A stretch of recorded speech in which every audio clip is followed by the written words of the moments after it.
សេចក្តីប្រកាសព័ត៌មានរបស់ក្រសួងការពារជាតិនៃព្រះរាជាណាចក្រកម្ពុជានៅព្រឹកថ្ងៃអាទិត្យទី28ខែកញ្ញាឆ្នាំ2025ក្រសួងការពារជាតិនៃព្រះរាជាណាចក្រកម្ពុជាបានសម្របសម្រួលជូនក្រុមអ្នកសង្កេតការអន្តរកាល IOT ដឹកនាំដោយប្រទេសម៉ាឡេស៊ីរួមនឹងសមាជិក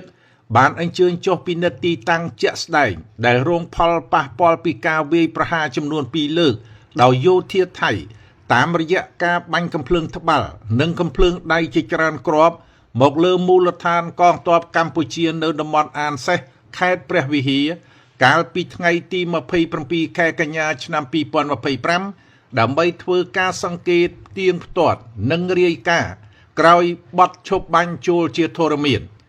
ការចុះទៅពិនិត្យទីតាំងជាក់ស្ដែងនេះធ្វើឡើងមួយថ្ងៃក្រោយពីយោធាថៃបានចាប់ផ្ដើមធ្វើការបាញ់ប្រហារមុនមកលើទីតាំងកងកម្លាំងកម្ពុជានៅតំបន់អានសេះស្ថិតក្នុងភូមិអានសេះឃុំជាំខ្សានស្រុកជាំខ្សានខេត្តព្រះវិហារនាវេលាប្រមាណម៉ោង 11:50 នាទីព្រឹករហូតដល់ម៉ោង 12:46 នាទីរសៀលមានចំនួន2លើកទី1ចាប់បាញ់ប្រហារនៅវេលាម៉ោង 11:52 នាទីដល់ម៉ោង 12:22 នាទីនិងលើកទី2ចាប់បាញ់ប្រហារនៅម៉ោង 12:25 នាទីដល់ម៉ោង 12:46 នាទីនៅក្នុងហេតុការណ៍ដែលយោធាថៃបានបង្កខាងលើកងកម្លាំងរបស់កម្ពុជាមិនបានតបតឡើយគឺបានប្រកាន់នៅគោលការណ៍អត់ធ្មត់កម្រិតខ្ពស់និងអនុវត្តនូវកិច្ចព្រមព្រៀងបទឈប់បាញ់រវាងកម្ពុជានិងថៃដែលចូលជាធរមាននៅម៉ោង 24 ម៉ោងក្នុងតំបន់ថ្ងៃទី28ខែកក្កដាឆ្នាំ2025ឲ្យបានពេញលេញនិងខ្ជាប់ខ្ជួនបំផុតជាមួយគ្នានេះកម្ពុជាសូមសម្ដែងនូវការព្រួយបារម្ភយ៉ាងខ្លាំងចំពោះការបង្កហេតុនិងការបន្តផ្ទុះអាវុធនៅខាងភាគីថៃខ្លួនឯងហើយនៅថ្ងៃទី27ខែកញ្ញាឆ្នាំ2025នៅវេលាម៉ោង 11:50 នាទីថៃបានបើកការបាញ់ប្រហារមកលើកងកម្លាំងកម្ពុជា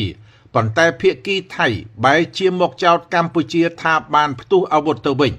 សកម្មភាពទាំងអស់នេះអាចប៉ះពាល់ទៅដល់ការគោរពនិងការអនុវត្តបទឈប់បាញ់ព្រមទាំងធ្វើឲ្យស្ថានភាពរឹតតែតានតឹងនិងស្មុគស្មាញក្នុងន័យនេះកម្ពុជាស្នើឲ្យភាគីទាំងពីរអនុញ្ញាតឲ្យក្រុមអ្នកសង្កេតការអន្តរកាល IOT ចូលរួមពិនិត្យនិងធ្វើកសលវិច័យទៅលើភស្តុតាងនានា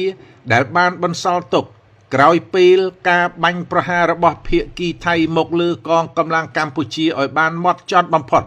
សម្ដៅផ្ដល់នូវព័ត៌មានពិតសុចរិតភាពគណនេយ្យភាពតម្លាភាពយុត្តិធម៌និងភាពត្រឹមត្រូវដល់ភាគីទាំងពីរផងនិងដល់សាធារណជនជាតិនិងអន្តរជាតិផង